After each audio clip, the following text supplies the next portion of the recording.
আমরা এবার বাড়িতে ফিরে যাচ্ছি, মাঠের ধার দিয়ে যাচ্ছি। এদিকে সব জমি আছে, ধান রোয়া আছে, ওদিকে ওই যে নদী দেখা যাচ্ছে।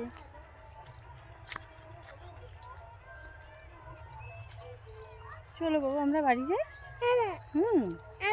আমরা কোথায় যাচ্ছি? বাড়িতে। এটা হাম দিয়ে দাও, হাম, এটা হাম দাও বাবা। টাটা বাড়িতে। আমরা এসেছি দিঘির পাড়ে ঘুরতে। আমি আর আয়ন চলে এসেছি এখানে।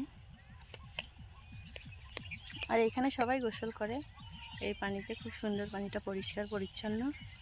যদি ভালো লাগে তাহলে একটা লাইক সাবস্ক্রাইব করে দেবেন। আয়ন শুধু পানির দিকে দেখছে, নামবে। নামা যাবে না বাবা, নামা যাবে না। এখানে প্রচুর পানি আছে, এখানে মাছও আছে। কেমন লাগছে অবশ্যই জানিয়ে কমেন্ট করুন।